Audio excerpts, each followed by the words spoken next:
Izinkan saya memperkenalkan diri. Saya bernama Teti Desiani yang kebetulan mengajar di Teknik Informatika Fakultas Ilmu Komputer, dan pada kesempatan kali ini saya akan memaparkan tentang pengajaran yang akan saya sampaikan, yaitu mengajar kalkulus 1. Dan di dalam pengajaran kalkulus 1 ini terdiri dari 3 SKS yang tentunya dari 21 pertemuan. Dan dari 21 pertemuan ditambah juga adanya UTS dan UAS. Nah, untuk pertemuan itu sendiri masing-masing memiliki tema tersendiri. Sebelum saya melanjutkan ke beberapa pertemuan, izinkan saya memaparkan tentang kalkulus. Kalkulus adalah cabang ilmu matematika yang mencakup limit, turunan, integral, dan deret tak terhingga. Dan kalkulus juga mempunyai aplikasi yang luas dalam bidang sains dan teknik yang digunakan untuk memecahkan sebuah masalah, dan tentunya masalah yang kompleks yang mana aljabar tidak cukup untuk menyelesaikannya. Pengaplikasian kalkulus itu sendiri sangat luas digunakan untuk memecah sebuah masalah. Oleh karena itu, dengan adanya komputer atau teknologi yang semakin canggih, maka akan mempermudah dalam penyelesaiannya. Dalam bidang artificial intelligence, ilmu kalkulus sangat berguna sekali, dan di dalam bidang teknik informatika, kalkulus bagian limit digunakan untuk membuat artificial intelligence atau kecerdasan buatan. Untuk pemaparan pertemuan, yaitu pertemuan 1 membahas tentang sistem bilangan dan macam-macam bilangan. Pertemuan 2 membahas tentang persamaan kuadrat. Pertemuan 3 membahas tentang persamaan pecahan. Pertemuan 4 yaitu ketaksamaan. Pertemuan 5 ketidaksamaan atau pertidaksamaan. Pertemuan 6 nilai mutlak. Pertemuan 7 koordinat kartesius. Pertemuan 8 definisi fungsi, daerah asal dan daerah hasil. Pertemuan 9 fungsi linear dan fungsi kuadrat. Pertemuan 10 pendahuluan limit dan sifat-sifatnya. Pertemuan 11 limit aljabar tak tentu. Pertemuan 12 limit aljabar tentu. Pertemuan 13 limit fungsi aljabar. Pertemuan 14 limit fungsi aljabar trigonometri. Pertemuan 15 notasi turunan dan rumus dasar turunan. Pertemuan 16 turunan sinus dan kosinus. Pertemuan 17 turunan tingkat tinggi. Pertemuan 18 aturan rantai fungsi aljabar. Pertemuan 19 aturan hasil kali dua fungsi yang mencakup aljabar dan trigonometri. Pertemuan 20 aturan hasil bagi dua fungsi yang mencakup aljabar dan trigonometri. Dan yang terakhir pertemuan 21 yaitu penerapan turunan itu sendiri.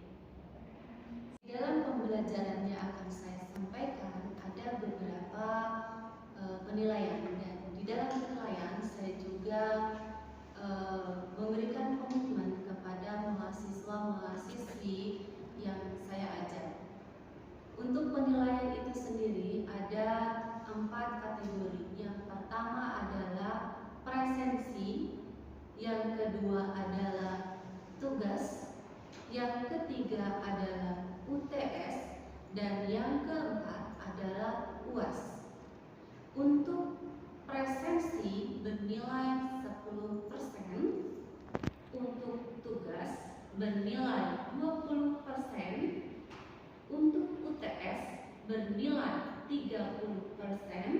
dan untuk UAS sendiri bernilai 40%. Di dalam pengajaran saya itu untuk presensi ketika mahasiswa datang terlambat lebih dari 15 menit, maka mahasiswa tersebut diperkenankan untuk ikut pembelajaran, akan tetapi tidak mendapatkan presensi.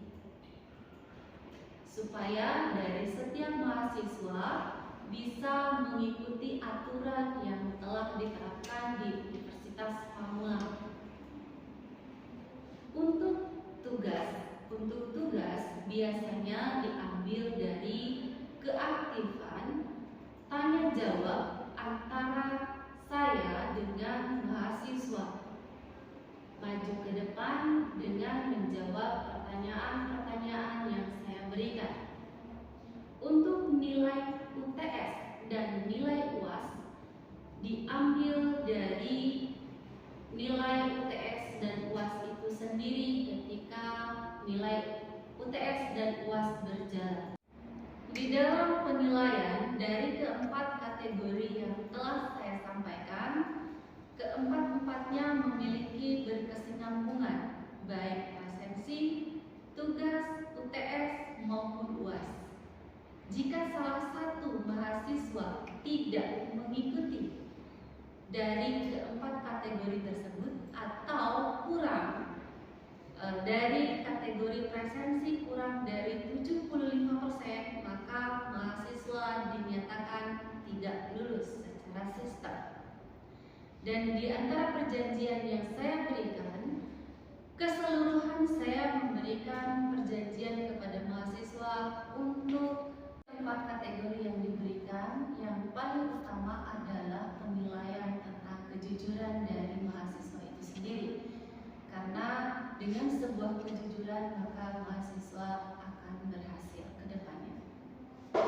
Yang selanjutnya izinkan saya untuk memaparkan materi atau menjelaskan pembelajaran tentang materi kalkulus 1 pertemuan kelima, yaitu pertidaksamaan.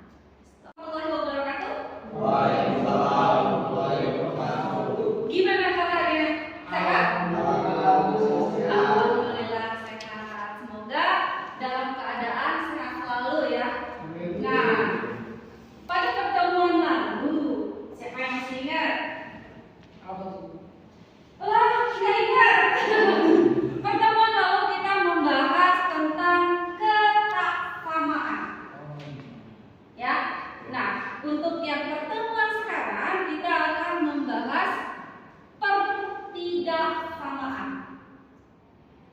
Apa bedanya ketaksamaan dengan pertidaksamaan? Beda kata-katanya ya. Oke, kalau pertidaksamaan itu bagian dari ketaksamaan itu sendiri. Kemarin sudah Ibu bahas. Ketaksamaan dibagi menjadi dua. Yang pertama adalah selang terbuka atau interval terbuka, dan yang kedua adalah selang tertutup atau interval tertutup. Yang membedakan antara terbuka dengan tertutup adalah tandanya atau notasinya. Kalau terbuka itu lebih kecil atau lebih besar tanpa sama dengan, tapi kalau tertutup adalah lebih kecil atau lebih besar dengan sama dengan. Paham ya? Bisa membedakan? Ya. Oke, sekarang kita akan melanjutkan ke pertidaksamaan.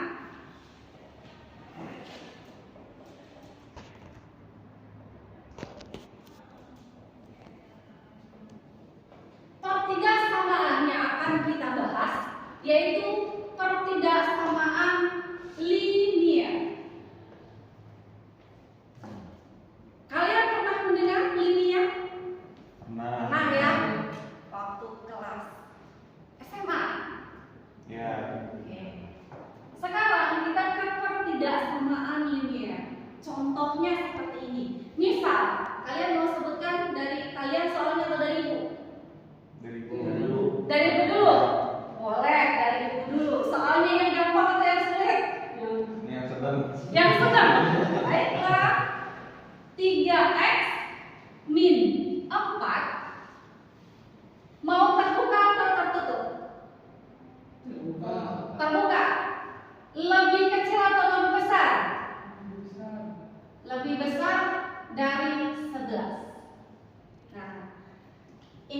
terbuka ya, lebih besar. Kenapa selang terbuka? Karena tidak memiliki sama dengan. Jadi ini selang terbuka. Cara penyelesaiannya,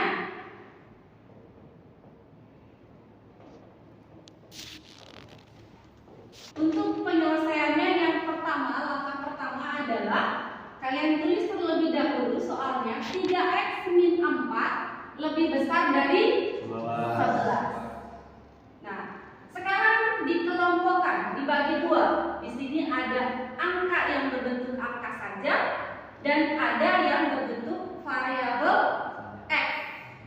Nah, yang memiliki variabel x kita sisihkan sebelah kiri. Yang memiliki angka saja kita belokkan ke sebelah kanan. Maka 3x langsung lebih besar 11, kita tulis terlebih dahulu. Lalu angka 4 pindah ruas dari sebelah kiri ke sebelah kanan. Kalau pindah ruas yang tadinya tandanya negatif berubah menjadi positif atau plus 4. Paham sampai sini? Bisa? Insya Allah. Nah, sekarang 3x lebih besar dari 15. Lalu di sini x-nya sudah tunggal atau belum? Belum. Kenapa belum? Ada Karena masih memiliki angka 3. Maka untuk menghilangkan angka 3 ini pindah ruas ke sebelah kanan. Yang tadinya dikali, maka kalau pindah ruas menjadi dibagi. Kebalikan ya. X lebih besar dari 15 dibagi 3. X lebih besar dari 15 bagi 3? 5 kan? Benar? Alhamdulillah. Gampang? Gampang sekali ya. Kenapa kalkulus sekarang gampang? Soalnya beda pas ujian. Ayo kita pas ujian, insya Allah tidak. Oke, sekarang sudah diketahui x-nya. Lalu kita selanjutnya ke garis bilangan. Untuk menentukan garis bilangan, kita membuat garisnya terlebih dahulu. Samping kanan dan kirinya diberi tanda panah bahwa itu menandakan selanjutnya, baik ke kanan maupun ke kiri. Sekarang x lebih besar dari 5. Kita tulis di sini 5. Angka 5. Kalau x lebih besar dari 5, posisinya sebelah kanan 5 atau sebelah kiri? Kanan. Sebelah kanan karena lebih besar ya. Berarti yang diakhir adalah yang sebelah kanan. Ini yang disebut dengan x. Nah, sekarang kita lihat selangnya terbuka atau tertutup? Terbuka. Kalau selang terbuka, maka kita tanda dengan terbuka seperti ini. Paham? Kalau terbuka, kita gunakan tanda seperti ini. Atau bisa juga kalian menulis ini 5, ini x-nya.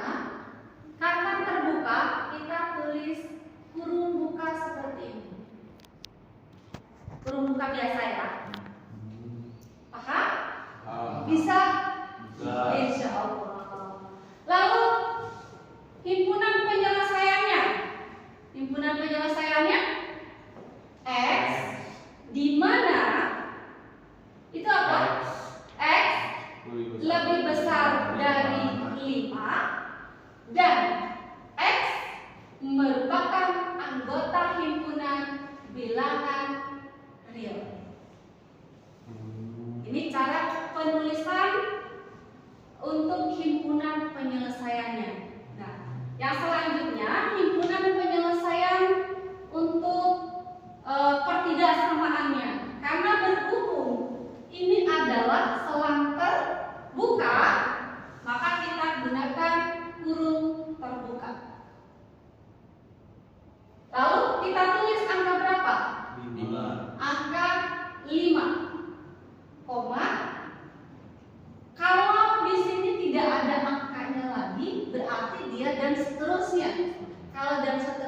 berarti menggunakan tak hingga.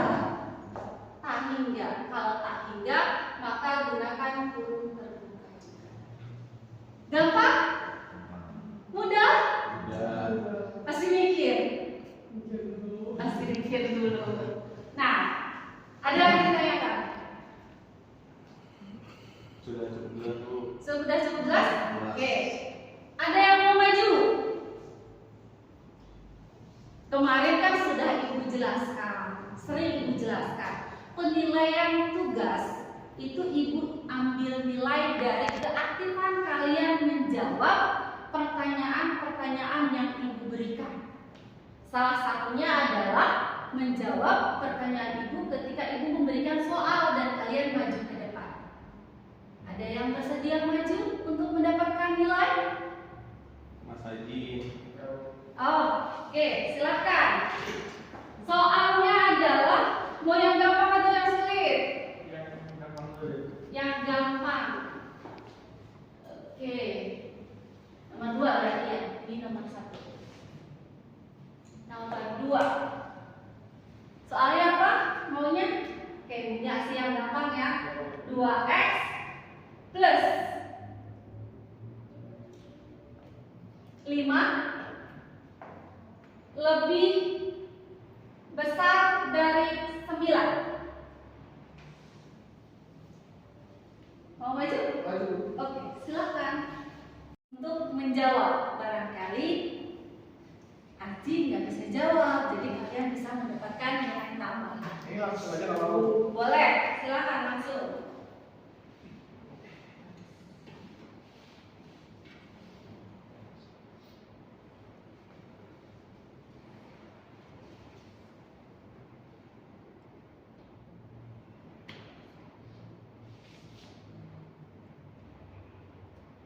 Wah, cepat ini. Oke, garis bilangannya.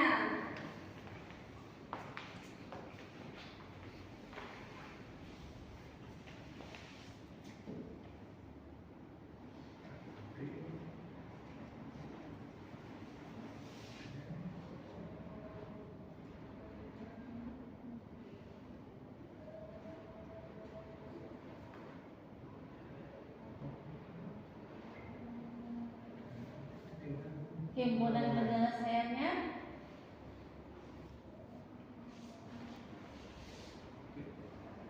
Wah, kurang-kurangnya cantik.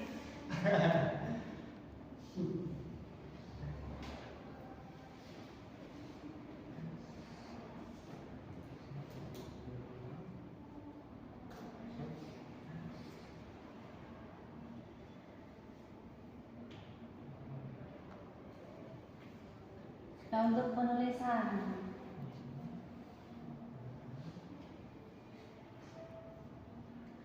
kurungnya, penulisan kurung terbuka. Oh iya. Wah, permanen ya.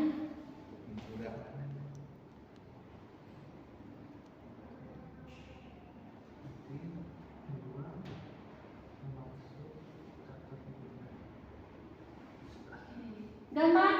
Gampang Bu. Yang lain bisa? Ada, Bu. Alhamdulillah. Soal yang selanjutnya tentang pertidaksamaan kuadrat. Siapa yang mau maju untuk pertidaksamaan kuadrat? Ayo, Bu. Oke, Raka silakan Raka.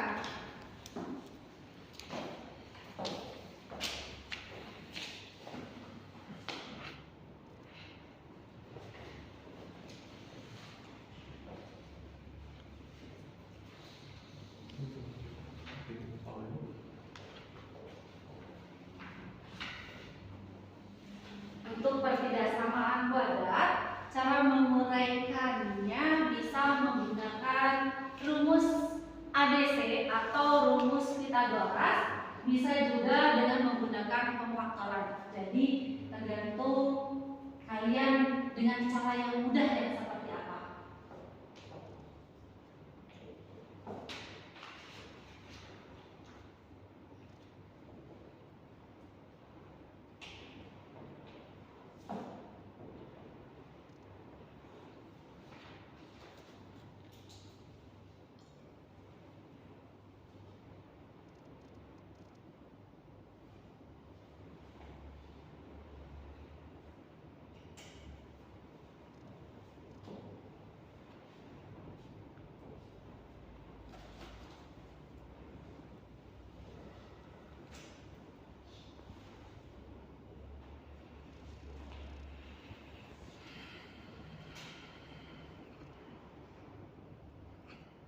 yang paling sulit untuk mahasiswa membuat penghafal biasanya?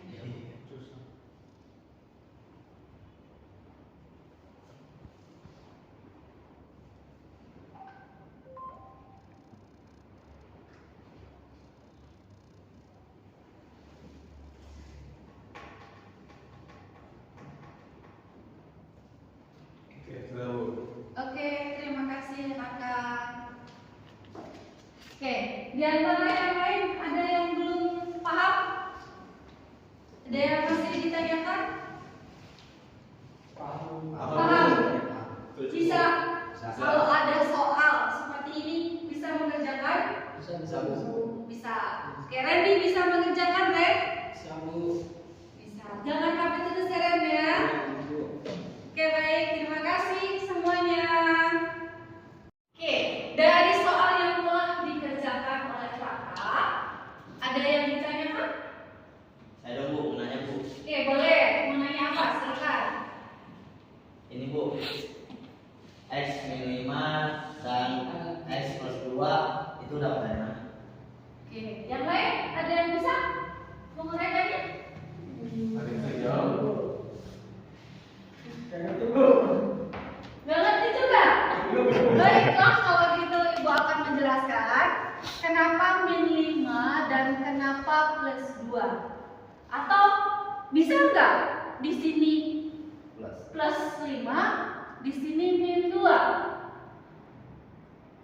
Jangan tertukar ya kalau di sini. Kita lihat dari soalnya terlebih dahulu. Soalnya adalah X kuadrat min 3X min 10. Yang pertama kita lihat adalah min 10.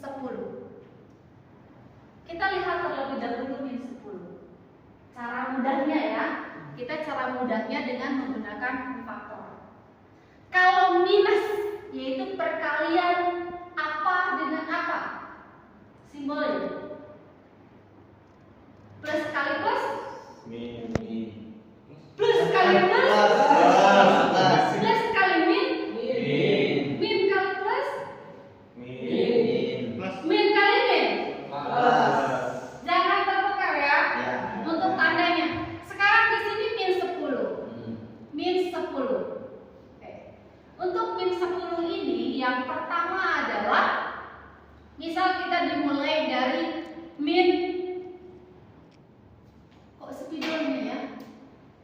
Min 1 berarti dengan plus supaya jadi 10. Min 1 dikali di 10 atuh jangan. Min 1 dikali 10 hasilnya min 10. Sekarang min 2 bisa nggak? Bisa. Min 2 dengan 5 5 hasilnya min 10 min 10. Setelah min 2 min 3 bisa nggak? enggak Nggak bisa. Min 4 enggak nggak bisa. Min 5 bisa. Min 5 dengan 2 2. Lalu min 6, min 7, enggak min 8, enggak min 9, min 10. bisa Min 10 1 1. Udah selesai. Ya kan? Ada perkalian 4 perkalian yaitu min 1 dengan 10, min 2 dengan 5, min 5 dengan 2, dan min 10 dengan 1. Nah, sudah paham sampai sini? Untuk pemakarannya. Oke. Yang selanjutnya yang kita lihat adalah minus 3. Untuk minus 3, ketika min 1 dijumlahkan dengan 10, hasilnya ini dijumlah hasilnya min 1 ditambah 10. Min 1 ditambah 10 9. Min 2 ditambah 5 3.